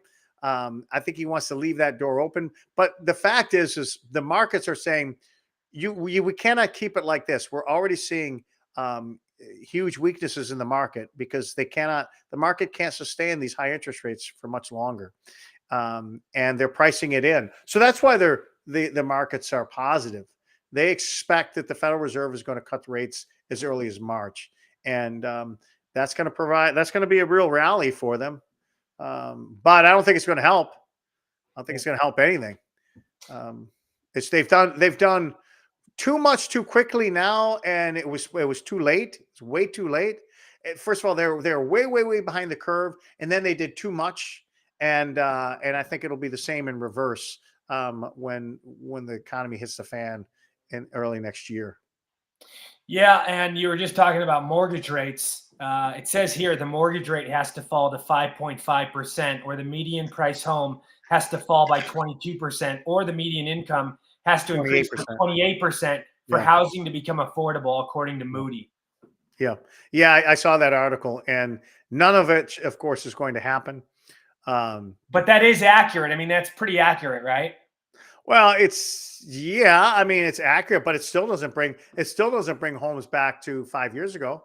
Right. When Trump first took office. Well, when the collapse happens, how do you foresee prices dropping? Are we going to see cheaper than 2008? Well, it's hard to say because in a period of stagflation, everybody have cash on hand. Cash is king. But not many people have cash on. Not many people have cash. Right. But in a stagflationary environment, the reason why that's so dangerous is the economy is not growing; it's shrinking. But prices continue to rise. Some people are still going to have to buy houses. Now, do I think that prices will rise? Probably in some areas. I'll bet you Washington, D.C. prices continue to rise for homes. But a lot of areas. California, it's pretty much staying the same. It hasn't really gone down. I think you're onto something. I think we'll see it in various parts of the country. Obviously, more states than not. And when it hits those places, it's going to hit really hard. Yeah. Yeah. The bubble areas. You remember Miami in 2008 and all of the coastal areas. Those Arizona mortgage is going to really be affected. Like they're the ones. Texas will be affected. Florida will be affected. I mean, yeah, there's a lot. There's quite a few. Yeah. I mean, you look at some of these areas in the north and the northeast, they weren't so affected. I mean, it was all the housing crash didn't really impact them that much, not nearly the percentages that it was. And, in the bubble towns, the bubble economies like Florida and South Florida, even here in Northwest Florida, I mean, prices were going up. So, on a condos, 50,000 a month, these unsustainable rates of growth, and those will be problematic. But I think other areas, the prices will continue to rise. I mean, it really depends on what the Fed is going to do and what the federal government does as to whether or not we see prices continue to rise in the recession, or could even be a depression. It really depends on what the government does. You can't say we're going to have stagflation. If the government, we may just have hyperinflation, massive inflation, but more government spending. I know why people are thinking, because when you look at they annualized the return of 5.2%. With the third quarter, a GDP growth, but 5.5% of that can be traced back to government spending. And so that means we actually contracted in the private sector 0.3%. The only thing that's keeping the economy afloat is the massive amounts of government overspending. And people just don't see that. And smart people, Professor Siegel from the Wharton School, I was listening to, what's his name, Lancome, the Home Depot guy. I don't know why they don't see that. The only thing good about this economy is for the Keynesians, the Keynesian economists who believe that the government, creates wealth, because the majority of the spending and the sustainment of this economy is coming from the massive deficit spending. That's not a healthy economy, and you can't keep doing it. Do you think the spending is just going to continue and continue? I mean, it won't stop. That's the question, $1 million question. I do know this. I mean, if I was to bet, is it going to keep spending? I'll say, yeah, hell yes, because there's nothing in the last 100 years to tell me otherwise. Nothing. Certainly nothing in the last 20 years to suggest otherwise. So yeah, the spending is going to continue. But what happens if we keep doing it? Well, we're just going to accelerate the demise of the US dollar and American standard of living. You just can't keep doing that. Cannot. I mean, you can't run a massive, eventually you got to cry uncle. You can't keep borrowing. No household, no company, no corporation, no government can keep borrowing and borrowing and borrowing. Eventually, you run out of lenders. You run out of people that are going to give you money. And then you'll just become the buyer of first resort. The Federal Reserve will just buy all of our treasuries because nobody's going to buy them. The market is so saturated with U.S. treasuries, people just aren't going to have an appetite for them. And once they stop buying them, and the U.S. government, the Federal Reserve, has to go back in and quantitative easing, buy them up. I mean, now you're just talking about monetizing more trillions of dollars, which is inflation. That is inflation. I mean, you can't have it both ways. You cannot have low inflation and massive government spending and overspending. The two are completely contradictory. That is inflation, when you're spending more than you take in and you're financing it by selling debt and printing dollars to buy that debt. You can't do that. How many bailouts are we going to see, you think? Ugh. You see, that's the other thing. That's the thing that disgusts me the most. That's the thing that really gets me riled up and upset. Well, that's why I think the government is going to have to cut the rates, because remember that the emergency bond bailout program that they started back in March to help shore up capital in these banks is supposed to be paid back here early next year. And there's nothing to suggest that the balance sheets of these regional banks got any better. The only thing that will get the balance sheets better is if they lower interest rates, and they're going to have to do it considerably, because when they lower the interest rates, then the value of those bonds that they're holding them will increase. Inverse relationship: the cheaper the interest rate, the yield on a bond, the more expensive or valuable the bond becomes. So the only way for these banks that are holding these treasuries that are not worth anything because the interest rates are so high is for the Federal Reserve to lower the interest rates, so those bonds that they have will be actually, back to valuable again, and they can kind of be in the green. But right now they're so deep in the red that they can't afford to lend money out. Hell, in some cases, they can't even afford, they could not even, in most cases, they could not afford to give all the depositors their money back if they all came in next week and said, I want my money. Most of these banks would not be able to give their people the money. If everybody said, I want my money. You ever see the movie It's a Wonderful Life? Remember that old movie with Yeah, I haven't seen it in a long time. Yeah, I mean, he owns a bank, and then he always run a bank. Everybody always want their money. He's like, "Come on, George, your money. Yeah, I don't have your money here. Your money's in Sam's house, his mortgage, and your money's in bank." So the money that people put in the bank gets lent out, and people for businesses.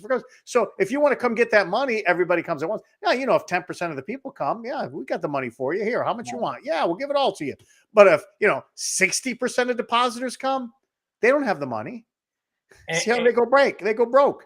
And you're noticing how many banks are closing. I mean, there are more banks closing now, especially the smaller ones, than ever before.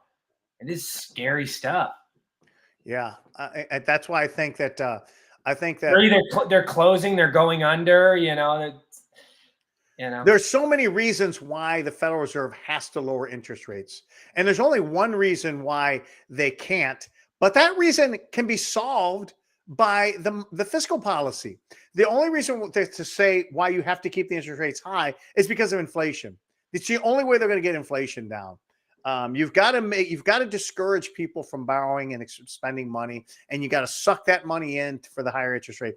That's the one. But you know what? They could solve that problem in Washington, D.C. if they just spent only as much as they took in. And then the government wouldn't have to worry about inflation.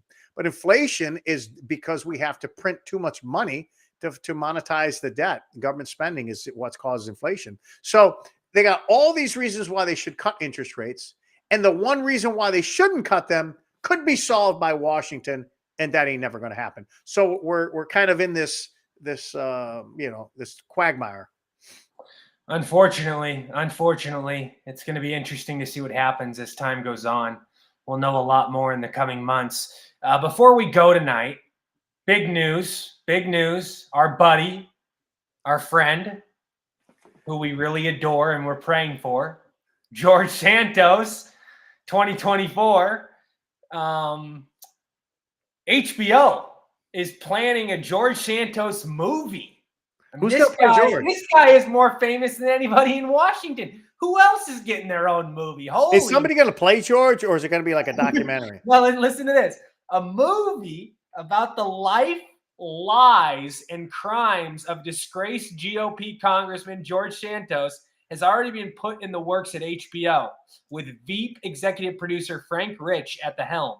The movie will reportedly be based on Mark Chusano's new book, The Fabulous, The Lying, Hustling, Grifting, Stealing, and Very American Legend of George Santos. The film, now in development, is described as a forensic and darkly comic look at the crazy, unprecedented congressional race on Long Island that led to Santos being elected to Congress, noted Deadline.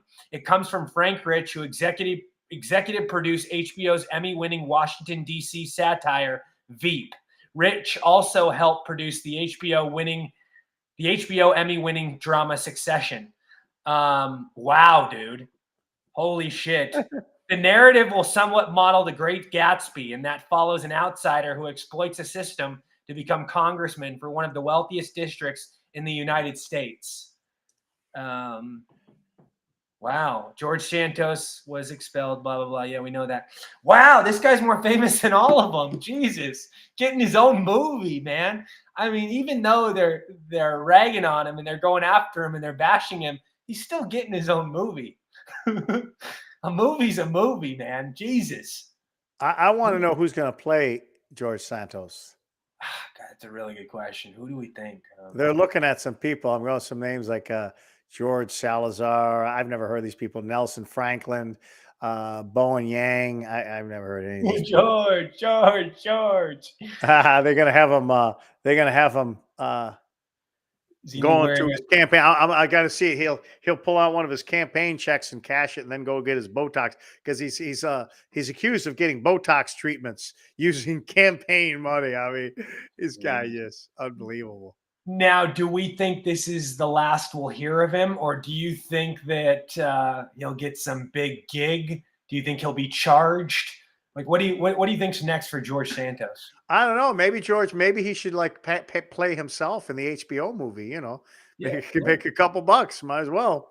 right. I don't know. I think it's hard to say. I mean, because on the one hand, you know, when these people reach that level of narcissism and they're sycophants, that, you know, to be out of the public light. I mean, even though he's been disgraced, they still crave, you know, that attention and be in the public life. So, I personally, though, I don't know how you recover from something like this. I think he ought to spend his days enjoying his freedom, because I think the guy gets convicted and could very well spend some time in jail. And if you go on social media, the left is still not satisfied. They're still not happy. It's like they want this guy dead. They're not. And many on the right too. I mean, a lot of Republicans. Yeah, the expulsion wasn't enough. I mean, it never really is enough, though. It's never enough for these people. They always want more. I mean, he's gone. What he's gone. What else could you ask for, guys? You guys. Well, you know, it's so laughable. Yeah. I mean, he's certainly not the only person in Washington that belongs behind bars. That's for sure. I don't think that I don't think they should have kicked him out. I would have wanted him to resign, but I would have never voted to kick him out. You know? Yeah, I think it sends a bad precedent, a bad message, a bad example for the future. And we've talked about this. I think they'll weaponize this going forward. And even Republicans warned about that this is not the right thing to do. And, you know, it's dangerous stuff. Yeah, these are crazy times. You know, and talking about weaponized, you know, that one vote rule to get rid of the speaker. I wonder if they're going to try to get rid of Johnson with all this going on with this. Could be interesting. Any final thoughts tonight?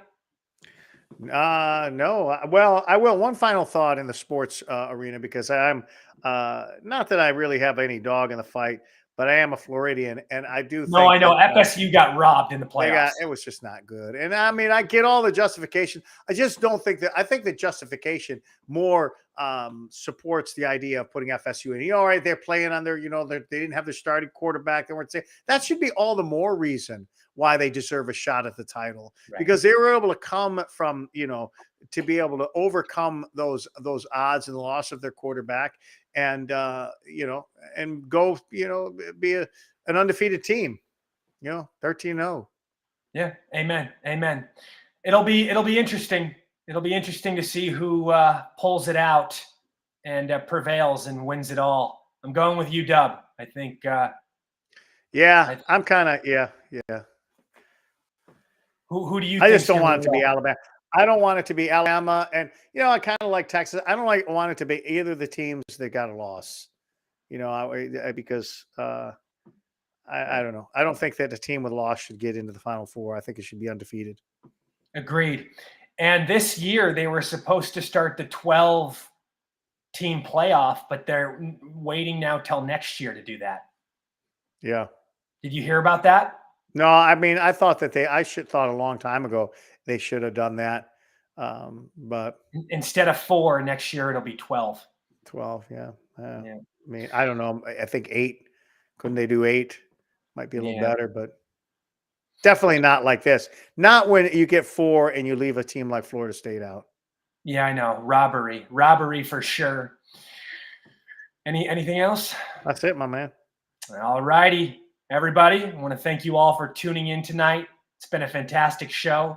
Another episode of Daily S&M in the books. We will see you all very soon. Until next time, I'm Rory Sauter, Greg Merck. God bless. Much love.